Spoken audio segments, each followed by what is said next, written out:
Yeah, so just wanted to do a little study here for you guys on trading dollar streaks, investigating whether continuation or reversal patterns historically have been more successful. So like we've talked about with these spot FX products, it's all directional plays. So you have, in essence, two options in every market to buy or sell it. And so going through, let's go to the next slide. The backdrop for this, we've had dollar on the rise after a long time, historic dollar weakness this year. I mean, we're still down it's still down a lot, yeah. But like 10% in the euro dollar. And you just kind of get a little bit of a tick, and then it comes right back down. I know, yeah. It's like playing whack-a-mole. So yeah, that's the backdrop here is since the Fed meeting, we had that little fake out, and the dollar has been stronger, posting, we're up almost 200 pips in this euro dollar market that you're looking at. Yep. In the dollar's favor, week over week. And so this made me look at, today we're going to have, unless something crazy happens, we're going to have our third consecutive up day in a row for all of these dollar markets, the major ones. And so I did some... And it's the third consecutive down day in a row in the market. Correlation there. Uh-huh. And so I decided to run a little study here, if we go to the next slide, on using 2019 to present data, using the high-low open close. I think I just used daily close data for this on major pairs, filtering for 3 consecutive up or down days. So even though this example is the backdrop now is a dollar on the rise, didn't want to get too granular with it. I just wanted to see what trending dollar markets do. And then I simulated historic trade performance with symmetric risk reward. So I used a 0.5% profit target because, as we've seen before, I did some trial and error with if you bump it all the way to 1%, you don't get as many observations. So 0.5 was kind of the sweet spot among all pairs here. Okay. And a max 5-day holding period. So this is really trying to focus on if you're looking at one trade a week, perhaps what occurs when you've seen week to date dollar strength or dollar weakness. If I want to get in and out within a week, which strategy historically has performed better? So we'll go to the next slide and looking at momentum trades with this price target, which are relatively tight constraints. A little backdrop on that 5-day window is all of these pairs were only stopped out by time, less than 10%. So that gives you a somewhat good validation for it's either hitting the profit target or the stop loss 90% of the time. So I thought this was a good profit target to see. And we're seeing dollar yen really being only the only success story historically for momentum trading. So this is if it's consecutive up days entering a long position here. So we've had 2 consecutive days. US dollar JPY. Exactly, historically. And so what I've done is I've calculated the win rate, the average P&L, and I've taken a one lot example of what that average P&L in dollars and ROI would be, which is an interesting exercise. So one standard lot would be controlling 100,000 units of the base currency. So for dollar yen would be controlling a position of $100,000. That would be margined at 5%. So you'd need $5,000 in buying power, and that gives you an average P&L on this About under 100, just under 100. Yeah. So pretty small scalps, but it is very interesting to see that ROI. And you're saying, and that would be within a couple days. This is quick. Right. Yeah. So I think So the if average we had up day, you're saying get long for another up day. data would show this would be after 3 days. So right now would be the 3rd day. Okay. And so. It's that button, Jenny. I was just about to push it in the opposite direction. No, I know. no. That's why I wanted to cut to the slides. That's why he's like, don't push that trade, but let's go to the slides. Yeah. We want to be bullish JPY and short the dollar, right? Yeah.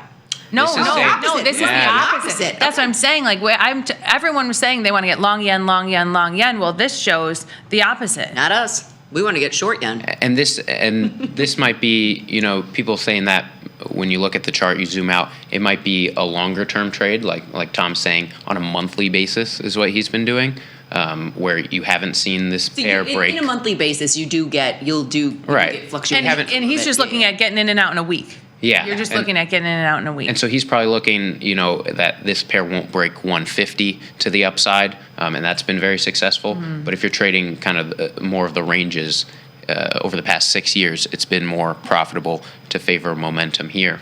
Okay. And then 53% of the time. Exactly. Positive drift.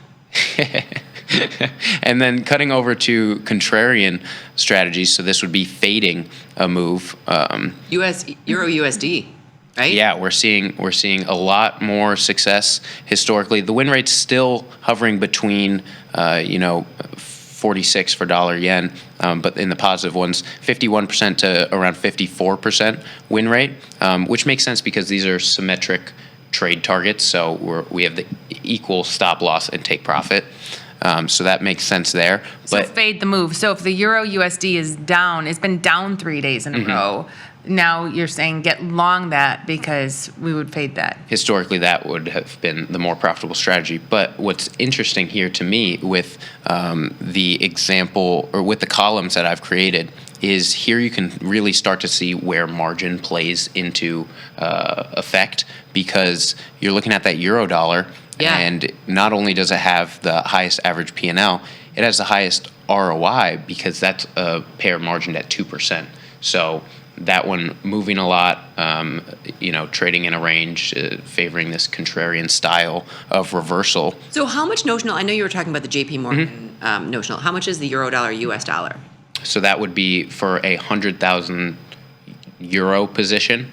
That would be around $2,400. $2,400. That's all. Yeah, because it's you have to then convert it to U.S. dollar, so it's not directly $2,000 like it is with the dollar yen. But yeah, then you can see why people favor that over pound yen so much, because the margin rate right now for pound yen is 5%. So yen and pound U.S. dollar are both 5%, and so that really factors into that ROI.